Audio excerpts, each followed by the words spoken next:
1, 2절 다시 읽겠습니다. 사흘째 되던 날 갈릴리 가나에 혼인례가 있어 예수의 어머니도 거기 계시고 예수와 그 제자들도 혼례의 정함을 받았더니 1절에 보면 사흘째 되던 날 이런 말씀이 있는데 사흘째 돼가지고 그들이 가나 혼인잔치에 참여하게 되었습니다. 사흘 전에는 어디 계셨어요? 요단 동편 베다니에 있었던 거지요. 요단 동편에서는 무슨 일이 있었지요? 예수님이 세리 요한에게 세를 베르시고 그리고 광야에 나가서 시험을 받으시고 다시 베다니로 돌아오시고 그리고 다섯 제자를 거기서 삼게 되었습니다. 다섯 제자 이름은 누구? 요한, 안드레, 베드로, 빌립, 나다넬이지요. 그래서 이제 제자들을 데리고 갈릴리 가나에 가시게 된 것입니다. 그래서 2절에 어떤 말씀이 있어요? 예수와 그 제자들도 혼례의 청함을 받았더니 여기 이제 그때 제자들이 이렇게 같이 움직이게 되는 거죠. 그런데 이제 유대인들의 그 당시의 혼인잔치는 며칠씩 하냐면 1주 또는 2주 동안 혼인잔치가 계속 있었습니다. 그런데 이 집에 잔치가 이렇게 진행되다가 중간에 포도주가 떨어지게 되었어요. 여러분, 다른 건 다 없어도 뭐는 있어야 돼? 술 떨어지면 그 흥이 깨지잖아요. 그래서 아주 그냥 결정적인 포도주가 떨어지게 되었습니다. 하객들이 예상외로 더 많이 온 것 같습니다. 그러자 마리아께서는 예수님 어머니 마리아가 술이 떨어졌다고 하면서 예수님께 얘기하는 거예요. 예수님에게 어떤 조치가 있었으면 하는 이런 기대를 하고 있는 것을 보게 됩니다. 어떻게 예수님의 어머니 마리아는 예수님에게 술 떨어졌다고 하면서 어떻게 술이 생기도록 좀 했으면 좋겠다고 이런 생각을 가지게 되는지 이런 궁금이 생기게 됐는데 그래서 이제 하여간 우리 나름대로 궁구를 해본단 말이죠. 어떻게 해서 마리아는 그런 태도를 결정할 수 있었을까? 일단은 이제 마리아가 경험한 바가 있는데 예수님 출생 전후에 의해서 충격적인 사건들이 있었습니다. 마리아는 나사렛 사람인데 요셉이라는 이와 이미 정혼한 사이란 말이요. 그래서 이제 앞으로 이렇게 약혼을 해가지고 결혼식을 올려야 되는데 그런데 어느 날 밤중에 가브리엘 천사가 나타나가지고 이런 수태고지 앞으로 아기가 날 것을 말씀하시는데 어떻게 얘기하느냐 하면 누가복음 1장 35절에 천사가 대답하여 이르되 성령이 내게 임하시고 지극히 높으신 이의 능력이 너를 덮으시리니 이름으로 나실 바 거룩한 이는 하나님의 아들이라 일컬어지리라. 성령으로 잉태를 하는데 하나님 아들이라 일컬어지는 이가 태어난다는 거요. 여러분에게 만일 와가지고 그런 얘기하면 여러분 바꿨어요? 못 바꿨어요? 이게 웬 뜬금없는 이런 얘기, 이게 감당이 안 될 거예요. 하여간 감당이 안 되는 이런 충격적인 이야기를 들었단 말이요. 근데 이제 어떻게 보니까 애기가 생겨가지고 애기가 자라게 되는데 낳기는 어디서 나느냐. 호적하라는 이런 명이 있어가지고 남편 될 요셉을 따라가지고 베들레헴으로 가게 되었던 거지요. 그래서 거기를 이제 아이를 낳게 되는데 근데 그날 밤 그 동네 들에서 양을 치던 목자들에게 천사가 또 나타난 거예요. 그러면서 그 천사가 그 목자들에게 알려준 게 뭐냐면 누가복음 2장 11절로 12절에 오늘 다윗의 동네에 너희를 위하여 구주가 나셨으니 곧 그리스도 주시니라. 너희가 가서 강부에 쌓여 그 위에 누워있는 아기를 보리니 이것이 너에게 표적이니라 하면서 구약에는 히브리 말로는 메시아지만 헬란 말로는 그리스도 다 같은 말이죠. 메시아가 태어났다는 거예요. 그러니까 이 목자들도 막 충격적이었겠죠. 그래가지고 이제 그들이 쪼르륵 쫓아가지고 구 위에 누워 있다니까 이렇게 여간방을 찾는 것이 아니라 각 집이 이렇게 우리간을 뒤졌더니 아닌 게 아니라 구에 아기가 누워 있었단 말이지요. 그래가지고 그 어머니에게 얘기하기를 우리가 들에 있었는데 천사들이 나타나가지고 이렇게 저렇게 이런 얘기를 해가지고 우리가 이렇게 뒤져서 찾아왔더니 아니 여기 이렇게 누워 계시네 그리스도께서 이렇게 얘기를 전언했단 말이요. 그때도 충격을 받았어요. 그리고 이제 마리아가 아기를 낳게 되면 율법에 따라서 산후 이렇게 정결의식을 행해야 되는데 그래서 예루살렘 성전을 찾았단 말이죠. 그때 어떤 나이 드신 시몬이라는 분이 나타나가지고는 얘기하기를 아기 예수를 두고 얘기하기를 만민 앞에 예비하신 이요 그리고 이방인의 빛이라 막 이런 말을 하는 거요. 그런가 하면 여선지자 안나는 또 나타나가지고 이 아기로 인하여 나중에 예루살렘이 속량을 받게 될 것이라고 또 얘기를 하는 거예요. 그것도 충격이었습니다. 그리고 얼마 지나지 않아서 동방으로부터 별을 연구하는 새 박사가 나타나가지고 유대인의 왕이 태어났다고 하면서 아기 예수에게 엎드려 경배하고 그리고 황금과 유황과 몰약을 또 예물로 주고 가는 거예요. 하여간 이런 충격적인 사건들을 통하여 하여간 태어날 이 아기가 하나님 아들이면서 그리스도이면서 유대인의 왕이 되실 분이면서 하여간 강력한 영향을 가지고 하나님의 일을 감당할 사람이라 이렇게 이제 마리아는 접수됐는데 이것이 어느 때가 되는 거지? 하고 기다리고 있었던 거예요. 근데 여러분 잘 아시는 대로 유대인들이 이렇게 좀 중요한 일을 하려고 하면 나이가 얼마 이상은 돼야 돼요? 30이 넘어야 됩니다. 전쟁에 나가서 싸울 수 있는 나이는 20이지만 제사장 일을 감당하는 사람 나이는 30에서 50으로 정했어요.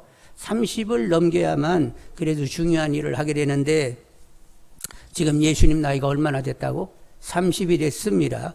그러면 예수님 뭔가 일을 하셔야 할 때가 온 것 같은데 이게 언제지? 이제나 저제나 하면서 한껏 기대를 마리아가 하고 있었는데 가나 혼인잔치에 예수님이 오실 때 혼자 왔어요? 몇 명을 데리고 왔어요? 5명을 데리고 왔는데 제자라네? 그러면 이게 어떻게 된 거야? 그러면 예수님의 공생애가 시작이 됐다는 거 아니야. 그리고는 제자들이 와가지고는 그냥 얌전하게 우리 제자 됐어요 하고 아무 말도 않고 꾸벅꾸벅거리고 그냥 음식 먹고 뭐 포도주만 마셨어요? 자기들이 어떻게 이렇게 예수님을 만나고 제자가 됐는지를 또 한껏 얘기했잖아요. 우리는 세례요한을 쫓는 사람들이었는데 글쎄 세례요한께서 예수님을 두고 말씀하시기를 이분이 나보다 늦게 태어나긴 했지만 나보다 선지하신 분이라 하면서 하나님이라는 거예요. 그리고 나는 그분의 신발끈도 풀기 감당하지 못한다. 종이 주인의 신발끈을 이렇게 풀 수 있는데 이분과 나의 이 신분의 격 차이가 너무 커서 나는 감히 그분 신발끈도 풀 수 없는 그런 존귀한 자라고 얘기했습니다. 그리고 이분은 세상죄를 지고 하는 어린 양으로 얘기했고 그리고 나는 물론 세례를 주지만 이분은 성령으로 베푸실 하나님의 아들이라고 이렇게 세례요한이 얘기하는 거예요. 그러니까 그 당시 세례요한을 떴던 사람들이 예수님에게 주목했겠어요? 안 하겠어요?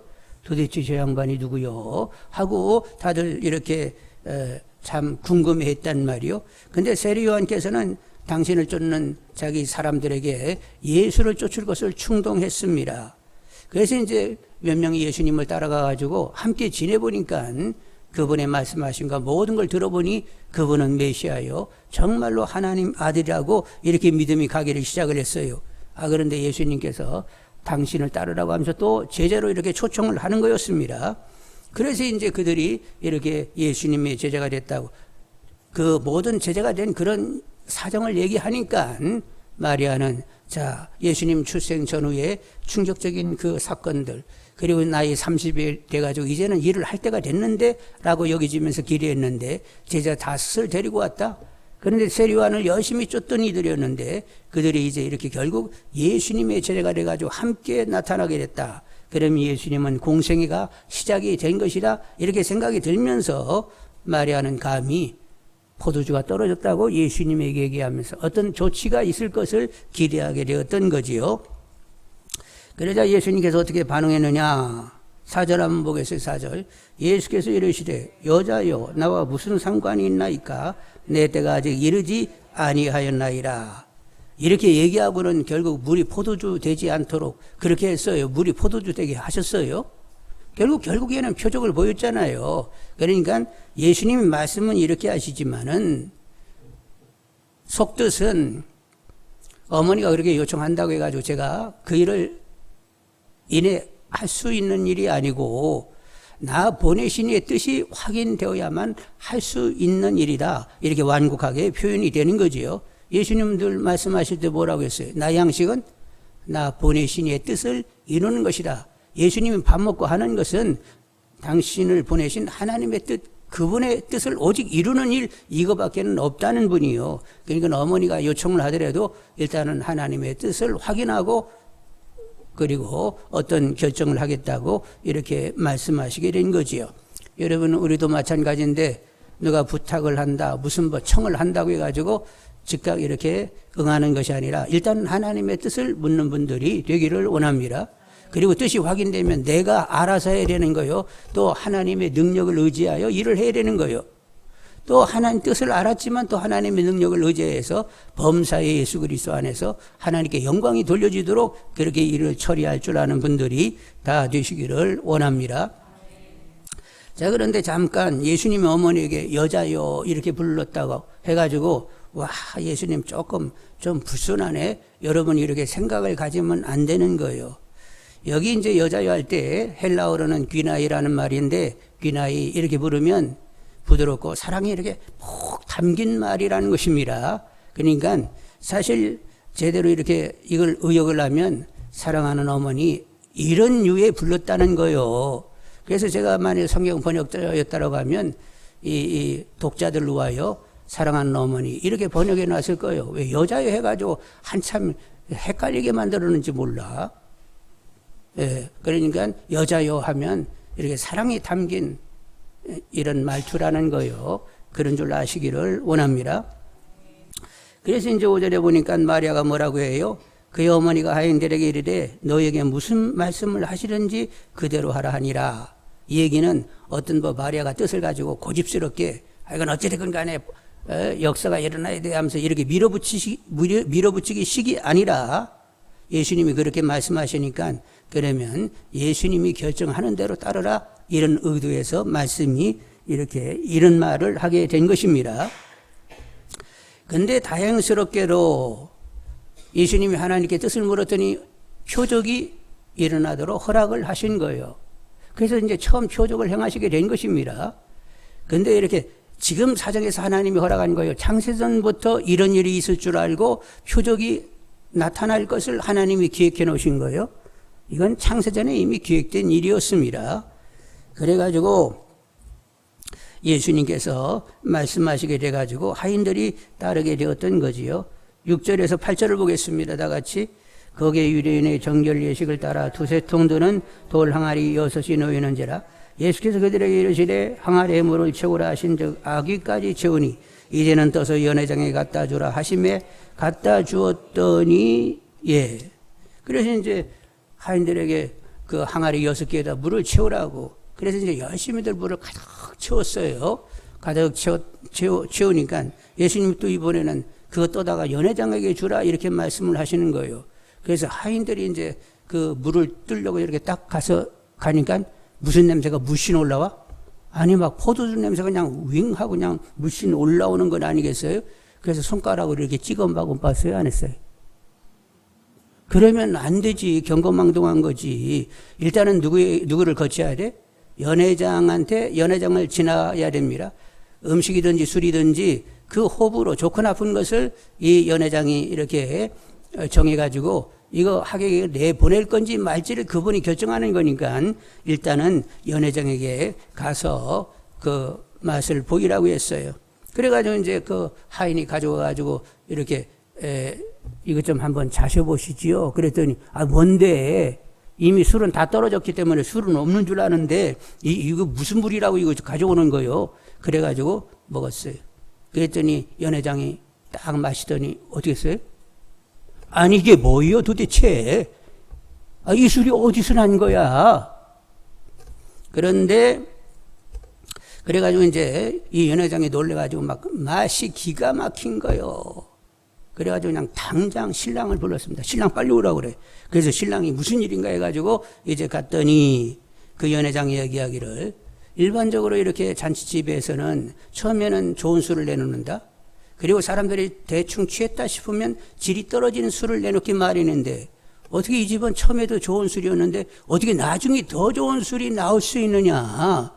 이게 무슨 변화냐. 그러면서 신랑을 칭찬을 했던 거예요. 그래서 처음에는 신랑이 막 갑자기 막 연회장에 불러서 하니까 뭐 또 퉁소리가 나오는 줄 알고 왔는데 막 칭찬을 해가지고 신랑도 놀랬다 안 놀랬다?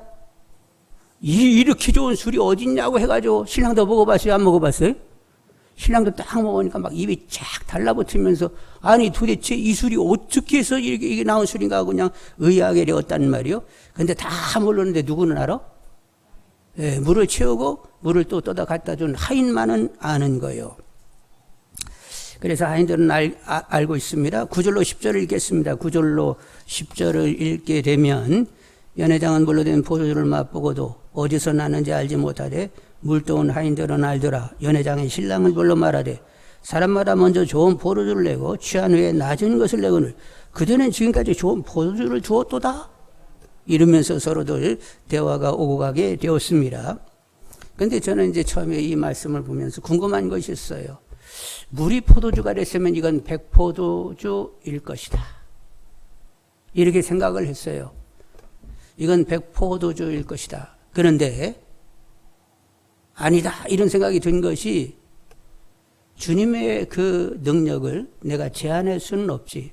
지금 6개 항아리가 있다 보면 2개는 백포도주, 4개는 적포도주를 주님은 만드실 수 있어. 그분은 말씀을 던지면 그냥 그대로 되니까 내 생각으로 그냥 맹물이 변하면 백포도주가 되지 상당히 상식적인 이런 생각을 했는데 주님의 그 창조적인 능력을 인정하려고 하다 보니까 뭐 항아리 하나는 백포도주에게라 5개는 적포도주를 만들어도 그분은 말씀으로 이루시니까 얼마든지 이루실 수 있는 것 아니야?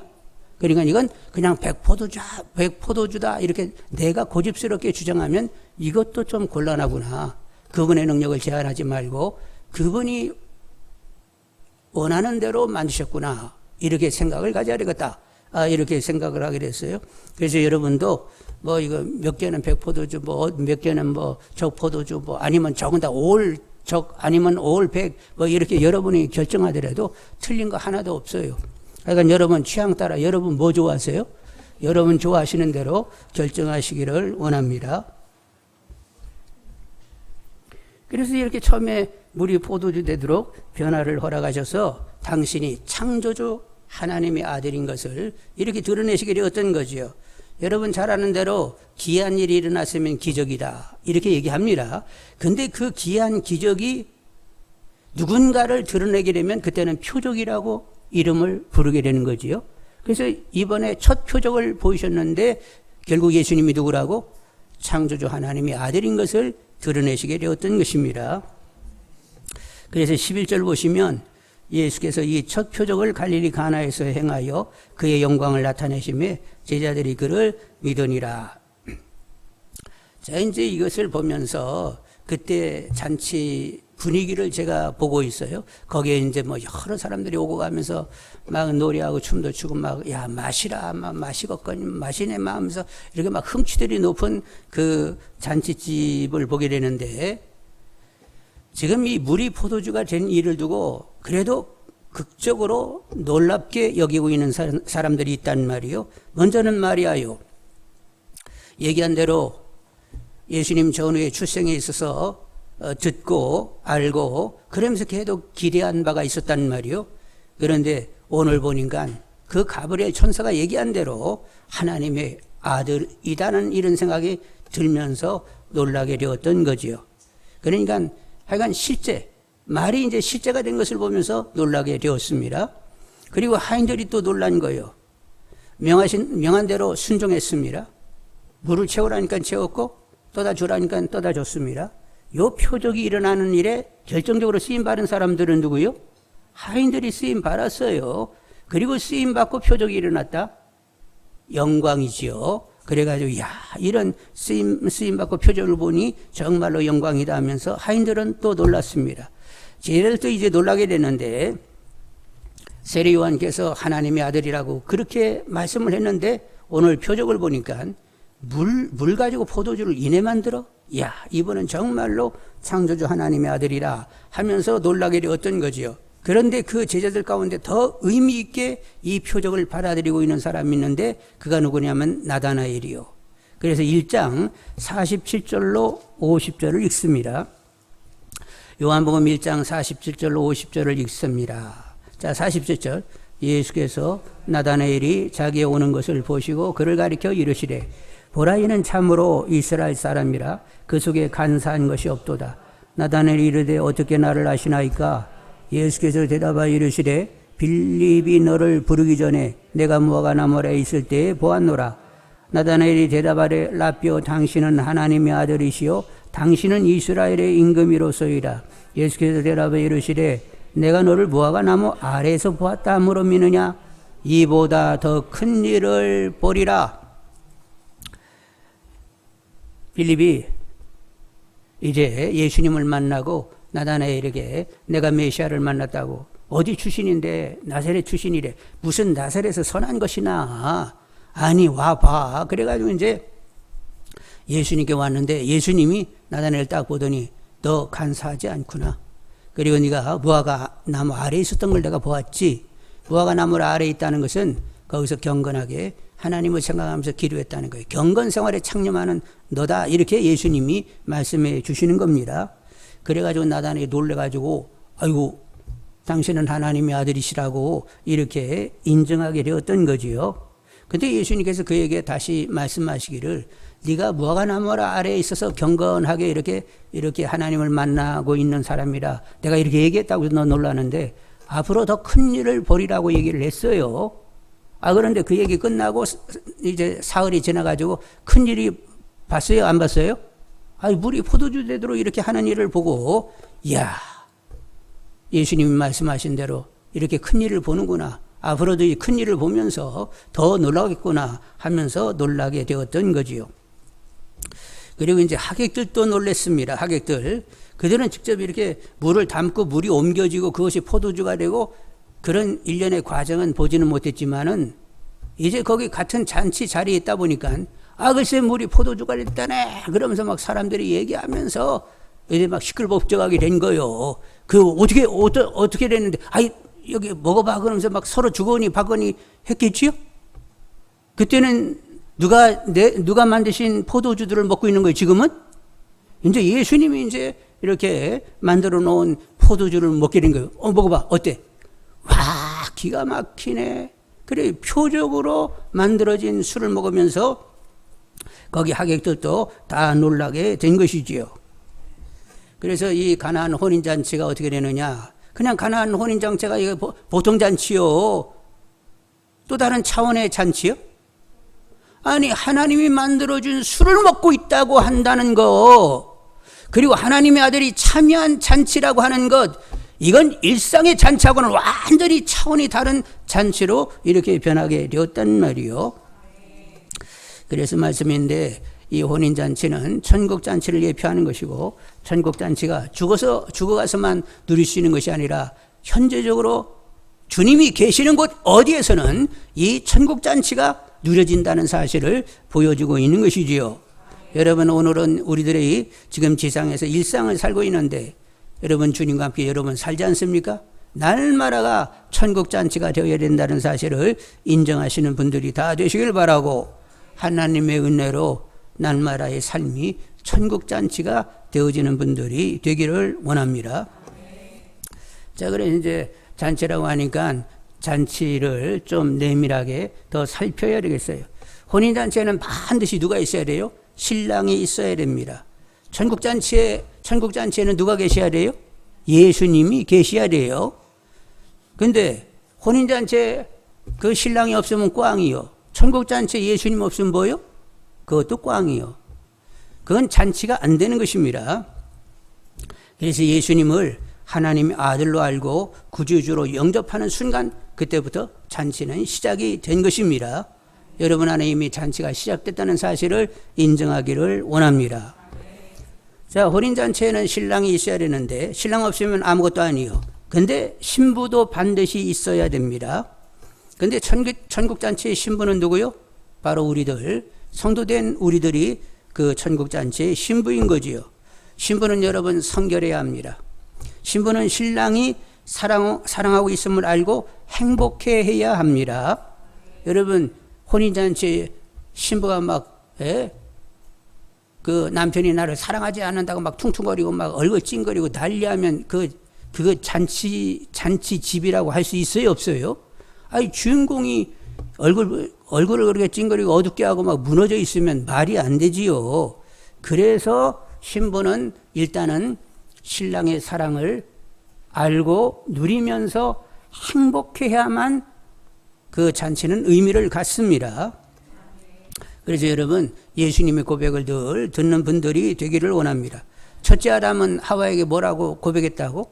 당신은 나의 뼈 중에 뼈요 살 중에 살이라. 당신은 나다 이렇게 고백을 했어요. 이것도 굉장히 수준 있는 고백이죠. 당신은 나다. 와, 어떻게 아담이 첫성이 이랬는지 모르겠네. 그 하나님이 입에 담아주니까 그렇게 낸 것이겠지요. 근데 예수님께서 우리에게 뭐라고 고백을 하냐면 너는 나의 뼈 중에 뼈요 살 중에 살이요 피 중에 피라 이렇게 고백을 하시는 거예요. 왜 피 중에 피라는 말이 붙어버렸지요? 우리는 더럽고 추악하고 혐오스러운 그런 죄를 지면서 살았습니다. 그런데 우리의 모든 죄를 예수님이 감당하니라고 채찍에 맞아서 상할 대로 상하셔가지고 십자가에 못이 박히고 그리고 고통 하셨어요. 그러다가 옆구리에 창을 맞아가지고 물과 피를 다 쏟으면서 결국 우리를 구하시게 되었던 것입니다. 그래서 주님이 우리에게 고백하는 것은 뼈 중에 뼈, 살 중에 살, 피 중에 피, 너는 나의 생명이라 이렇게 주님이 고백을 하고 계시는 거지요. 하여간 여러분 주님의 사랑이 크게 다가와지는 분들이 되기를 원합니다. 여러분 남편의 사랑을 제대로 받는 여인들이 있어요. 남편의 사랑을 제대로 사랑을 알고 이렇게 받는 사람들, 그런 여인들 얼굴이 어떻습니까? 굉장히 부드럽지요? 왠지 여유가 있어 보이잖아요. 자유로움이 있습니다. 그리고 뭔가 하여간 그런 여인이 남편을 바라보는 이런 시선을 보면 남편의 사랑을 제대로 받고 있는 여인, 사랑으로 제대로 다가와 짐을 경험하는 사람들은 남편을 볼 때 그 눈빛이 아주 그냥 지극하고 고맙게 여기면서 행복한 이런 빛을 발하고 있단 말이요. 그리고 남편에게 헌신적이고자 하는 이런 기본 태도가 이렇게 온몸에 있는 것을 본단 말이요. 여러분 우리도 주님을 이렇게 보면서 정말로 주님의 사랑을 크게 느끼는 가운데 지극하고 그리고 고맙게 여기면서 아주 행복해하고 그리고 주님을 향한 헌신적인 이런 모습을 정확히 갖는 분들이 다 되기를 원합니다. 여러분 남편의 사랑을 제대로 알지 못하고 남편 앞에 행복하지 못한다라고 하면 그런 여인과 결혼하는 그 결혼잔치는 뒤에 온 사람들 하객들은 흥청거리며 재미있을지 모르지만 사실 그건 진정한 의미의 잔치가 아닌 거예요. 일단은 어찌됐건 간에 두 사람 남편과 그 신부된 사람이 서로 행복해야만 그 잔치는 의미를 갖는 것입니다. 그래서 우리가 주님의 신부인데 주님의 사랑 높이 깊이 넓이 길이로 충만히 깨닫게 해달라고 늘 간구하시면서 정말로 쏟아지는 그 주님의 사랑 늘 누리시면서 주님으로 사는 재미가 넉넉한 그렇게 행복한 분들이 되기를 원합니다. 여러분 주님과 우리의 관계에 있어서 주님은 전혀 문제가 없어요. 신랑 신부의 관계에 있어서 신랑 예수는 문제가 없어요. 왜 그러냐면 그분은 사랑하기로 작정하신 분입니다. 우리가 무슨 자격이 있어서 사랑하는 건 아니고 사랑하기로 작정했기 때문에 작전된 그 사랑은 변함이 없어요. 어제 오늘과 내일이 동일합니다. 우리가 어떠하고는 상관없어요. 작정된 사랑이기 때문에 어제 오늘 내일이 동일하게 계속 우리를 향하여 사랑이 부어지고 있습니다. 문제는 누구에게 있어요? 그 사랑을 깨닫지 못하고 제대로 반응하지 못하는 우리 쪽에 문제가 있다는 말이에요. 그래서 늘 주님의 사랑 크게 알게 해달라고, 그래서 주님으로 그냥 행복한 저가 되게 해달라고 계속 기도하는 분들이 되기를 원합니다. 여러분 우리가 믿음의 선배님들 보면 하나님이 이 세상에서 뭘 이렇게 안락하게 만들어줘서 행복하다 이런 차원이 아니에요. 하나님과 그 아들을 알고 나서 믿음의 선배님들은 어떻게 됐어요? 환난과 시련과 핍박과 기근과 사형선고를 받은 그런 환경을 계속 살았습니다. 마지막 순교의 자리까지 그렇게 삶을 살았다니까요. 땅에서 뭐 하나를 제대로 얻은 것이 없어요. 그런데 주님은 항상 자기의 삶의 실제였고 주님의 사랑이 항상 뜨겁게 다가오기 때문에 그런 환경으로 저울질 당하는 것이 아니라 그냥 주님 그분과 함께 있다는 것이 그들에게는 행복으로 다가오게 되었던 거죠.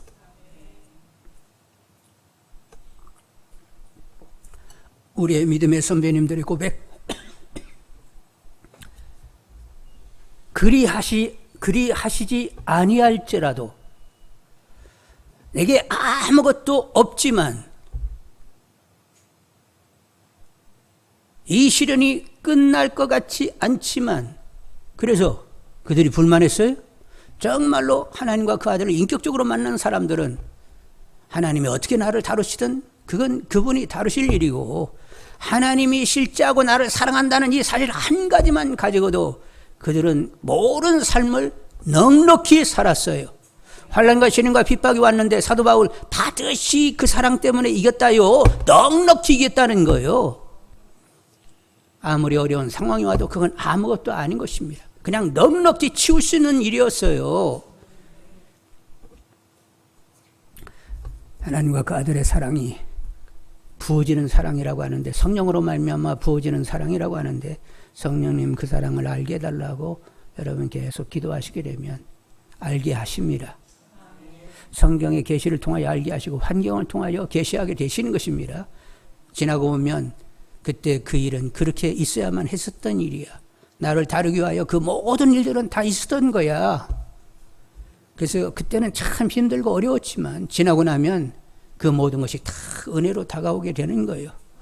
그래서 이렇게 이 하나님의 은혜 가운데, 주님의 사랑 가운데 주님과 함께 더불어 이렇게 삶을 살게 된 건 너무 은혜가 이렇게 다가와지는 거예요. 그런 은총이 여러분에게 있어지기를 원합니다. 그래서 여러분은 누구 때문에 막 행복해 죽는다고?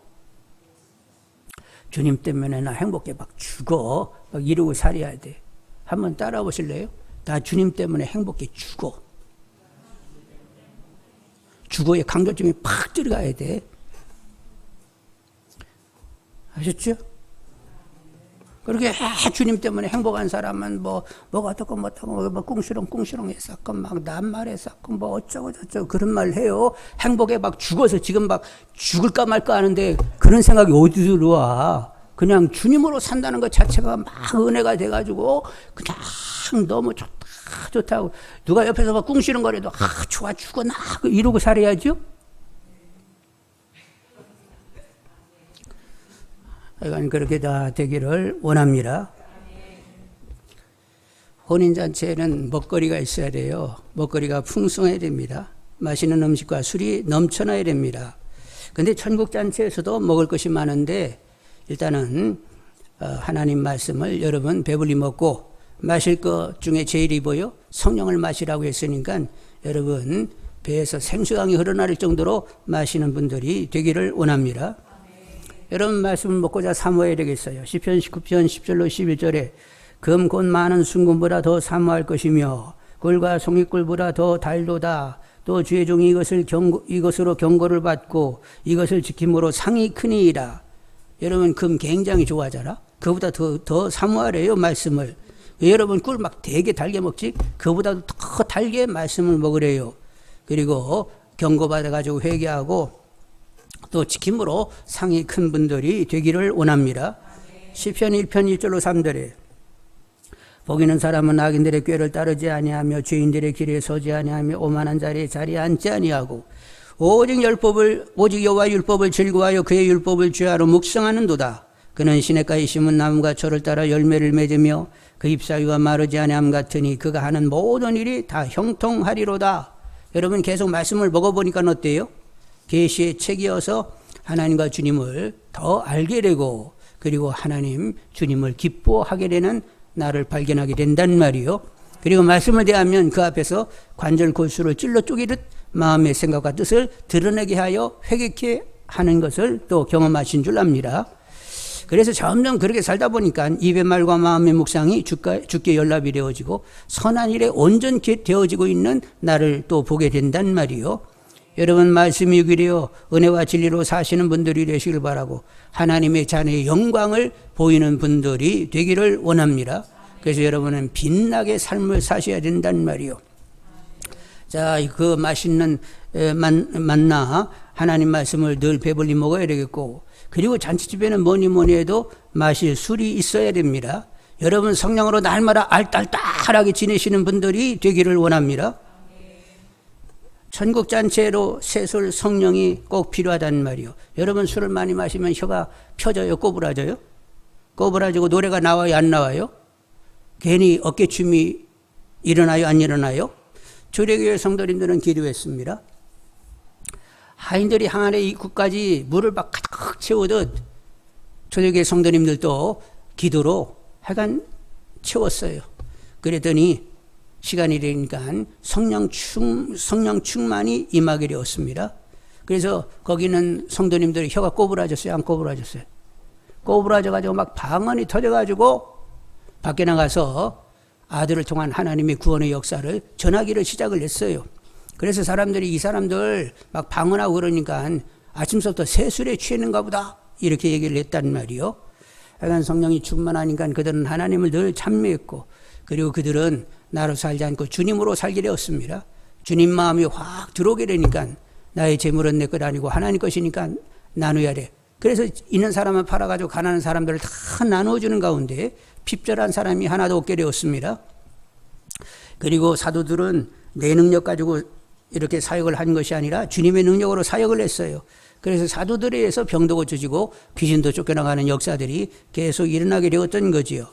여러분이 이렇게 하늘 천국이 땅에 임하게 되었습니다. 여러분 천국에는 병자 없어요? 병이 없어요. 여러분 천국에는 귀신이 없습니다.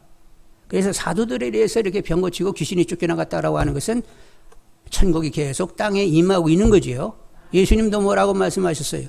내 이름으로 귀신이 쫓겨나가게 되면 이미 너희 안에 천국이 이루어지고 있는 것이라 이렇게 말씀하셨지요. 그래서 예수님도 이 땅에 천국을 이루기 위하여 말씀을 전할 때 뭐라고 전했어요? 회개하라 천국이 가까웠느니라. 그리고 병을 다 고치고 귀신을 쫓아내면서 하늘 천국이 땅에 임하도록 예수님도 그렇게 수고를 하셨단 말이지요. 우리 모두 새술 성령에 충만하기를 원합니다. 주님의 마음과 능력으로 사는 이들이 되기를 원합니다. 주님으로 살기 때문에 존귀가 드러나고 밝고 선한 우리 모두가 다 되기를 원합니다. 성령 충만한 스데반 돌에 맞아 죽습니다. 근데 얼굴은 천사처럼 빛나고 있었어요. 그리고 마지막 죽음의 자리에서 저들의 죄를 용서하시라고 마지막까지 선을 도모했습니다. 성령 충만하니까 사람이 그렇게 된 거예요. 그래서 우리들도 하여간 성령 충만하여 주님의 마음을 가지고 살 수 있는 우리가 되기를 원합니다. 진리를 도모하고 선을 도모할 수 있는 우리가 되어지기를 바라고, 늘 신령한 노래가 있고 춤이 있고 흥치가 있는 저희들이 다 되기를 원합니다. 말씀을 늘 구성이보다 더 달게 먹고, 그리고 성령을 아주 그냥 알딸딸하게 늘 취해가지고 지내는 분들이 되셔야 되겠어요. 그러면 성령으로 충만하게 되면 어두워져요? 밝아져요? 더 밝아지게 되어 있습니다. 빛나게 되어 있어요. 늘 신령한 기쁨과 노래와 흥을 가지며 살 수가 있습니다. 우리들 안에, 그리고 교회 전체에 이런 하나님 나라가 임하는 감격이 있기를 원합니다. 자, 이제 이 혼인잔치는 하객들이 이렇게 오게 되면 하객들이 신랑 신부를 향한 기대가 있어요. 그러면서 축복을 하게 되어 있습니다. 하객들은 뭘 바라지요? 두 사람이 하나가 되어 서로 사랑하고 서로 누리며 행복하게 살기를 원합니다. 그래서 그렇게 축원을 하는 거예요. 그래서 말씀인데, 우리 각자는 신부이면서 다른 사람이 신부이면 나는 하객으로 참여한 거예요, 잔치에. 그래서 서로들 바라고 축원해야 되겠어요. 하여간 주님과 연합하여 하나 되어 정말로 주님을 누리며 주님으로 행복한 사람이 되게 해달라고 서로 기도해 주는 우리 사이가 되기를 원합니다. 자, 오늘 주님과 제자들은 가나 혼인잔치에 참여하게 되었습니다. 예수님 물이 포도주 되는 이런 표적을 처음으로 보이시게 된 거지요. 여러분, 우리도 주님의 역사로 맹물 같은 우리가 정말로 맛있는 포도주 같은 삶의 질을 달리 가지는 우리 모두로 변하기를 원합니다. 그래서 주위 사람들을 아주 행복하게 해주는 우리가 되어야 되겠어요. 여러분 말씀과 성령이 충만한 가운데 결국 주님으로 살아 주님의 그 진리 선을 드러내는 가운데 주위 사람들을 기쁘게 해주는 주님의 표적들이 다 되시기를 원합니다. 우리도 표적으로 살아야 돼요. 주님이 우리 삶에 함께 하신다라고 하는 것이 드러나야 되는 것입니다. 그러면 우리들 자체가 표적이 되는 거예요. 그래서 주님의 만져주심 가운데 우리는 예수 그리스도 안에서 새로운 피조물, 재창조가 있었습니다. 그러니까 우리는 주님을 모시고 주님으로 사는 가운데 주님이 우리 안에 사심을 보이는 표적들이 다 되어야 된단 말이에요. 그래서 여러분 주님이 원하는 표적된 그런 빛나는 삶을 사시는 모든 분들이 되기를 주님의 이름으로 다시 한번 축원드립니다.